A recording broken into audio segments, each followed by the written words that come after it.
Have you ever felt like you were not alone? Even in the safest place in your home, your bathroom, your bedroom, your own bed. What if, just for a moment, you closed your eyes and something was waiting?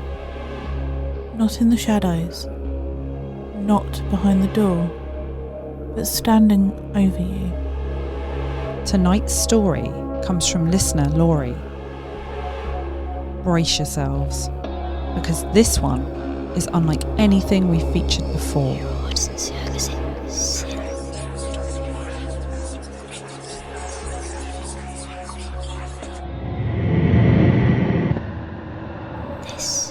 a ghost story. Hello everyone, and welcome back to This is a Ghost Story. The podcast where we share real ghost stories, paranormal encounters and unexplained mysteries from around the world. I'm Kathryn. I'm Alison. And I'm producer Andrew. Thank you for joining us once again. Whether you've been with us since episode 1 or you've only just discovered us, welcome. We hope you're all doing well, wherever you're listening from, whether that's walking the dog, driving to work, or sitting in the dark, wondering why you decided to listen to a ghost podcast before bed. Thank you, spooky people. If you are sitting in bed listening to this, then you are extremely brave or you need help. Seriously though, a huge thank you as always for the messages you've been sending us. We're genuinely amazed by the number of people sharing their own experiences. Some are unsettling, some emotional, and some leave us with far more questions than answers. Last week's episode certainly sparked plenty of discussion with Shane's story. It's always fascinating reading everyone's theories. Was it paranormal? Was there another explanation? Or was it somewhere in between? Keep those stories coming. If you've experienced something you simply can't explain, drop us a message through our social media pages or email us. You never know. Your story could become a future episode. Right then, it's time. Brace yourselves. This is a ghost story.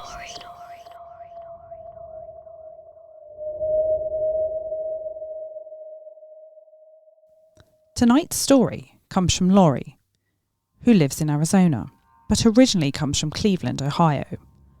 Laurie begins by telling us something she has believed for most of her life. She says she's had what she describes as the gift of sight since childhood. As a young girl, she would sense things that others couldn't. She believed she was able to perceive spirits. But as many children discover, being different can be difficult. People laughed, dismissed her, made fun of what she claimed to experience. Eventually, at around 10 years old, Laurie says she shut that part of her life away. Years passed. Life moved on. But after the death of her father, something changed. She found herself searching for answers, searching for purpose, and searching for the spiritual side she'd buried as a child. That journey eventually led her more than 2,000 miles away, to Arizona, specifically a town called Apache Junction. Apache Junction sits close to the famous Superstition Mountains, a place surrounded by folklore, disappearances, legends, ghost stories, and tales that have fascinated people for generations. Nearby are the remains of old mining settlements, places where accidents, violence, and tragedy once unfolded. The land itself also carries centuries of history, including conflict during the Apache Wars. Whether or not those events leave something behind depends entirely on what you believe. Laurie moved into a newly built townhouse. One feature immediately stood out. It had a basement, an unusual thing to find in much of Arizona. Downstairs, there was a full bathroom complete with a bathtub. Upstairs, only a shower. As she continued developing what she believed were her spiritual abilities, she often used quiet meditation to prepare herself. One evening, she decided to relax. She filled the bath added Epsom salts, lit candles. Soft music played quietly in the background. Everything was peaceful. Everything was calm. Outside the bathroom door sat her cat, a companion she'd had for years. Laurie describes him as her protector, her familiar. He often stayed close wherever she meditated. She slowly closed her eyes. The warm water relaxed her muscles. Her breathing slowed. Her thoughts drifted. Just as she felt herself entering a deeper state, everything changed. Without warning, she says she saw someone standing over the bath. Not a vague shadow, not a mist, a fully formed Native American warrior. According to Laurie, he was directly above her, looking down. And before she could react, she says he began forcing her beneath the water. Panic set in immediately. She fought against something she couldn't physically understand. At that exact moment, her cat erupted. The peaceful silence of the house vanished. He screamed, hissed, and rushed into the bathroom. Laurie says he leapt towards the figure, as though trying to attack something invisible. Then, as suddenly as it had begun, the figure disappeared. Laurie pulled herself upright, gasping, shaking, trying to understand what had just happened. The bath that moments earlier had been somewhere to unwind had become somewhere she no longer felt safe. Still shaken, she went upstairs. Instead of simply trying to forget the experience, she says she attempted to understand it. Through prayer, reflection, and the spiritual practices she'd been learning, she tried to communicate. Why had this happened? Why had the spirit appeared angry? The answers she believed she received were deeply personal. Laurie felt the spirit viewed her as an outsider, someone occupying land that had once belonged to others. She also believed that the spirit feared she intended to remove it from the place it still considered home. Whether that interpretation was spiritual, psychological, or something else entirely, only Laurie can say. Rather than turning away from her beliefs, she says this encounter strengthened them. If she could survive something this terrifying, perhaps she could continue helping others. Today, Laurie says she works with people who believe they're experiencing paranormal activity. She hopes to comfort families and help those grieving loved ones, and assist those who believe spirits remain earthbound. For Laurie, what happened in that bath wasn't the end of her journey. It was only the beginning.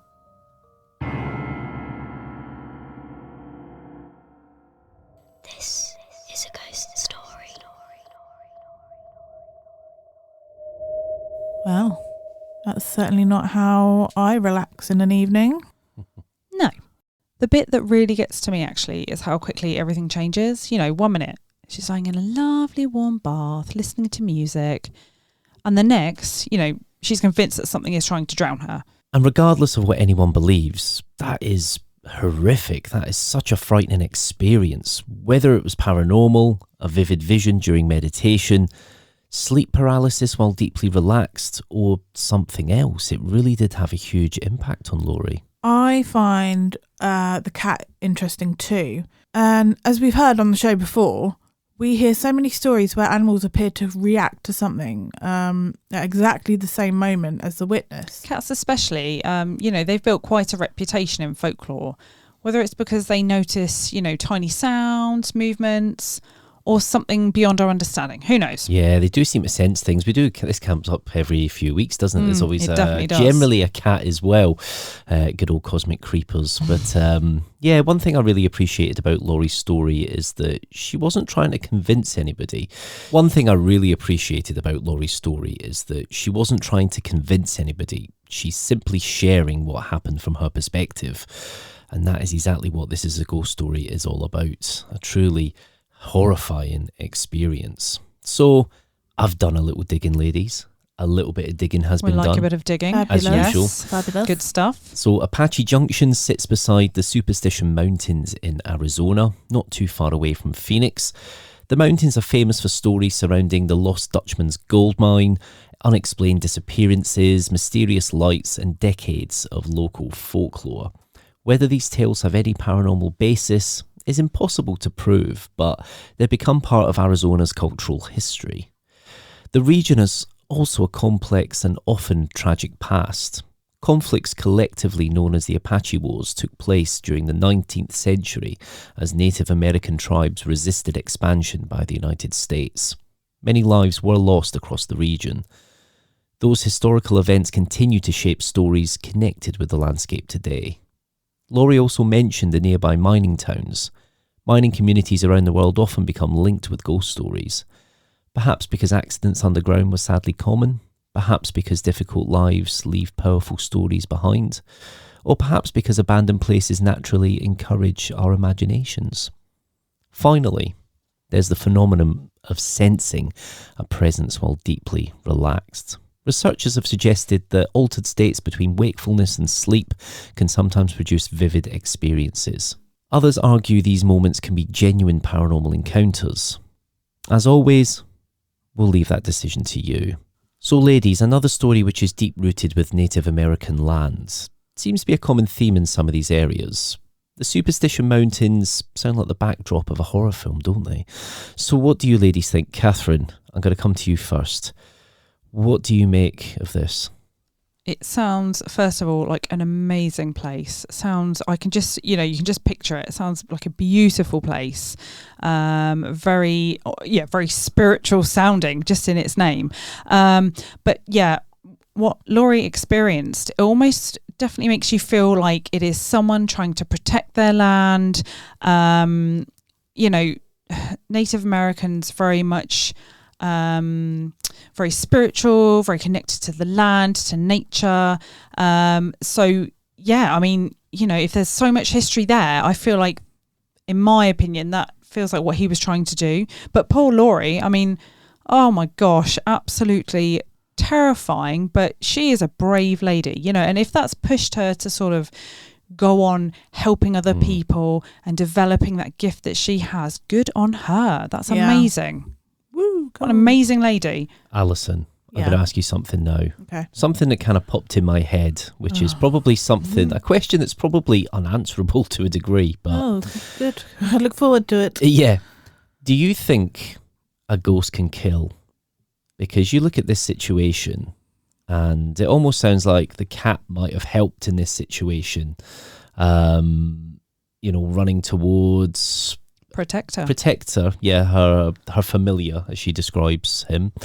Do you think it's possible for a ghost to kill someone? That's a very good question. I don't know how to answer it. It's a difficult one, It isn't is a very difficult one.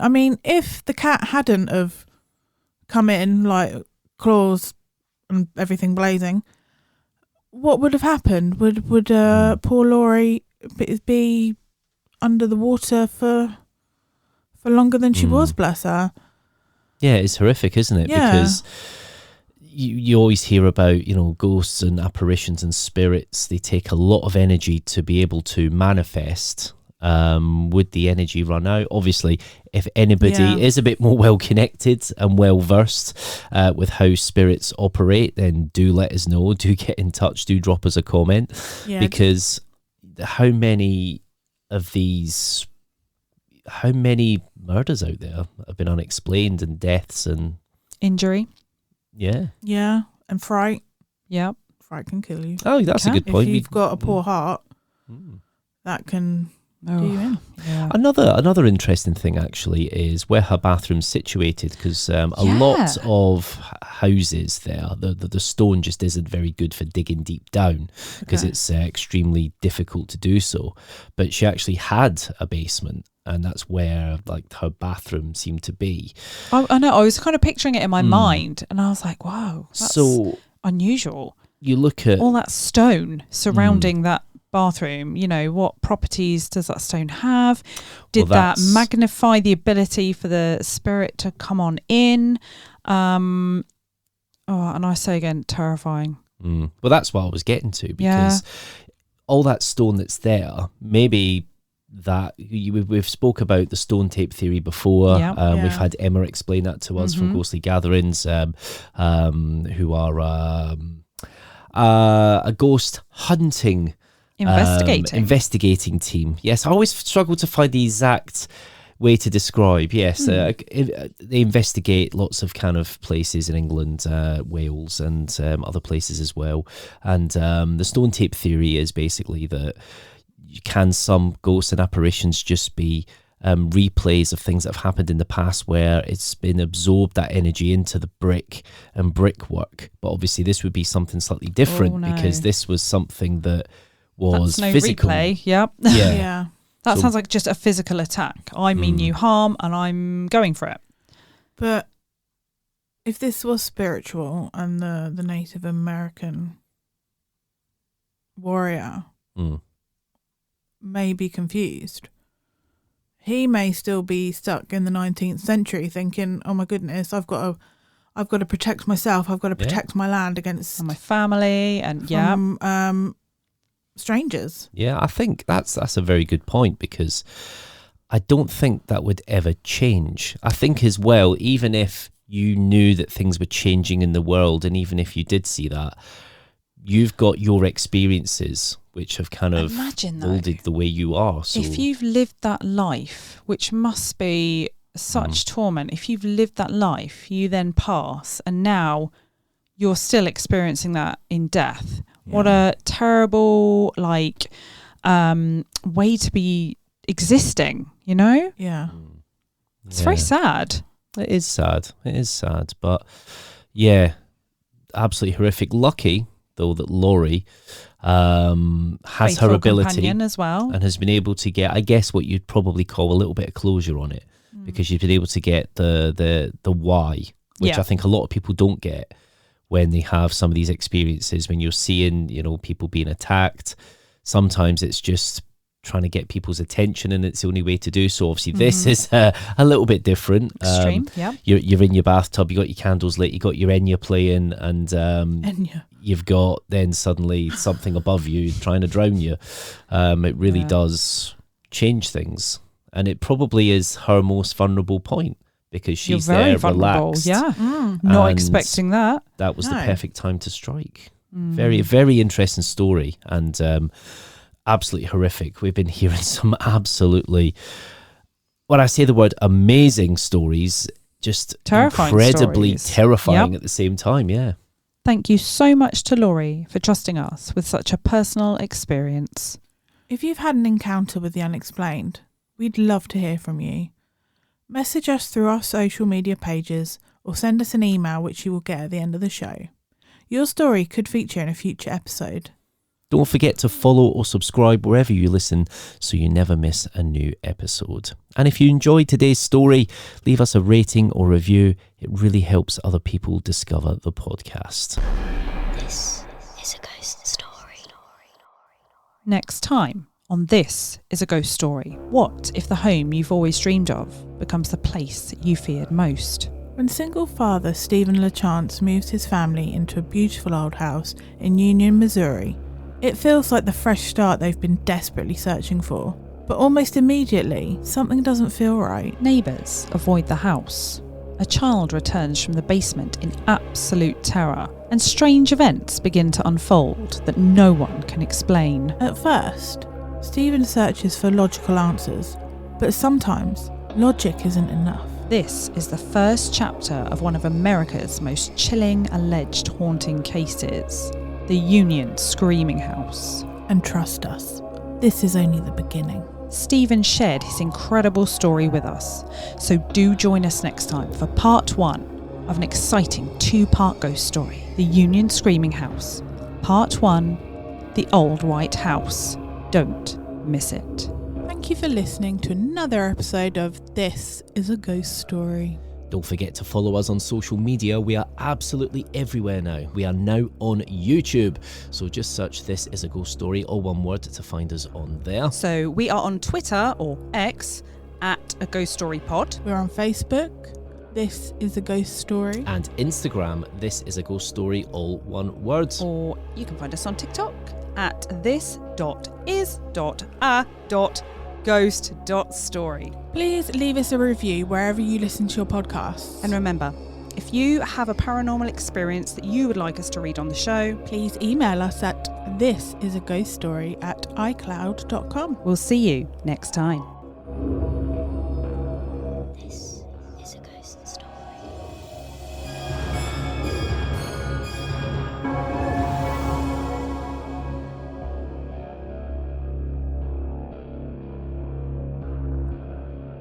Sweet dream. We're sitting in a dark... Sitting in a dark chamber. Oh.